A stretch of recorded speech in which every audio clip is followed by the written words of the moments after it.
కొరింథీయులకు రాసిన 2వ పత్రిక చూడండి జాగ్రత్తగా, 7వ అధ్యాయం 9వ వచనం నుండి.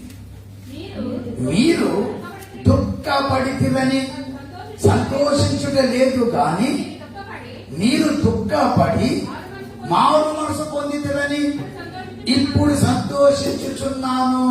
చాలు చాలు. కొరింథీలో ఉన్నటువంటి విశ్వాసులకు అపోస్తలుడైన పౌలు గారు పత్రిక ద్వారా కొన్ని విషయాలు చెప్పేసరికి ఆ విషయాలు వారిని దుఃఖపరిచాయి. ఆ విషయాలు వారికి ఎంతో దుఃఖాన్ని కలిగించాయి. వారు దుఃఖపడిపోయారు, ఎంతో ఏడ్చారు వారు. అయితే ఏమంటారు ఇక్కడ, మీరు దుఃఖపడితేనని సంతోషించడం లేదు కానీ మీరు దుఃఖపడి మారు మనసు పొందితేనని.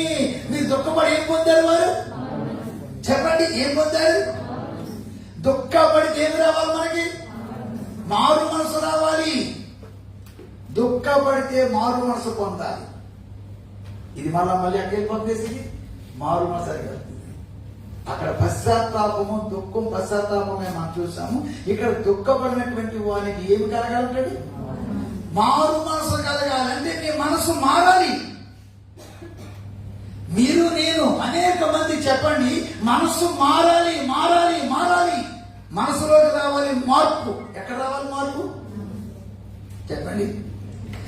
మనసులో మార్పు వచ్చింది అనుకున్నాం. మనసులో మార్పు వస్తే ఆటోమేటిక్ గా పైన మార్పు వస్తుంది. మనసులో మార్పు రాకపోతే పైన కూడా ఏమన్నాడు? మార్పు రాదు. మనసులో మార్పు వస్తే పైన కూడా మార్పు వచ్చేస్తారు. అర్థమవుతుంది కదా గమనింటున్నారన్నమాట. ప్రభునందు ప్రియా దేవుని బిడ్డలారా, గమనించవలసిన విషయం ఏంటంటే, చూడండి, మీరు దుఃఖపడుతారని సంతోషించడం లేదు కానీ మీరు దుఃఖపడి మారు మనసు పొందుతారని ఇప్పుడు సంతోషిస్తా ఉన్నాను. అంటే ఒక వ్యక్తి మారు మనసు పొందితే ఎవరు సంతోషపడతారండి? ఎక్కడుంది మాట? ఇక్కడ ఉంది. యేసు ప్రభువు చెప్పినటువంటి మాట లూకాసు సువార్త 15వ అధ్యాయం చూడండి. లూకాసు సువార్త 15వ అధ్యాయం ప్రభువు చెప్ప చూద్దాం. 15వ అధ్యాయం చూడండి, 7 వచ్చిందమ్మా. అటువలే మారు మనసు అక్కర్లేని 99 మంది నీతిమంతుల విషయమై కలుగు సంతోషము కంటే మారు మనసు పొందు ఒక్క పాపి విషయమై, మారు మనసు పొందు ఒక్క పాపి విషయమై పరలోకమందు ఎక్కడ సంతోషం అండి? ఇది బాగా అర్థం చేసుకోవాలి. భూమి మీద ఒక వ్యక్తి మారు మనసు పొంది, పాప క్షమాపణ పొంది, మారు మనసు పొందితేనంట పరలోకం అంతా ఏం పడిపోతుంది చెప్పండి? సంతోషిస్తా ఉంది.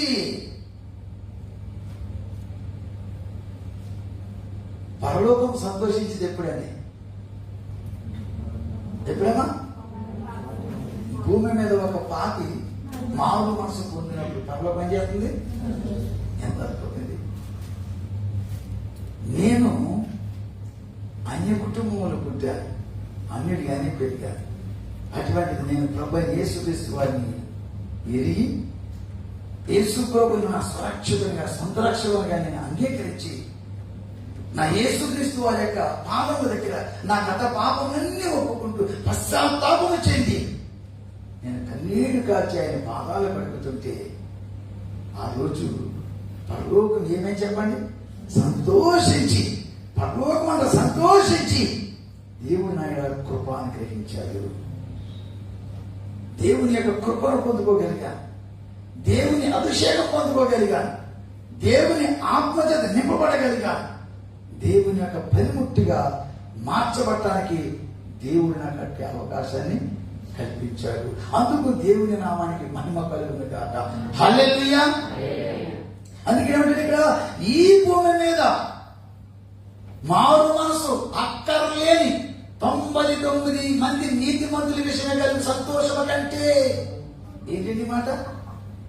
మారు మనసు అక్కర్లేని 99 మంది నీతిమంతుల యొక్క విషయము కలిగే సంతోషము కంటే ఒక్క పాపి మారు. అదంతా పాయింట్స్ అనుకున్నాం. 99 ధనాంశం దగ్గర ఉన్నాయి, ఒక్క ధనం పోయింది. ఏమనుకుంటారు మీరు? 99 ఉన్నాయి కదా అని ఆ ఒక్కటి పోయింది అనుకుంటారా? అనుకోరు. కానీ 99 ఉన్నప్పటికీ నీకేం లేదు సంతోషం. అది 99 ఉన్నాయన్న సంతోషం కంటే ఒక్క బలం పోయిందన్నటువంటి బాధ ఎక్కువ ఉంటుంది మీకు. అవునే కదండి? పోయింది ఒక్కటే, ఉన్నదండి. అయితే ఒక్కదాని విషయంలో మీకు ఏం చేస్తుంది?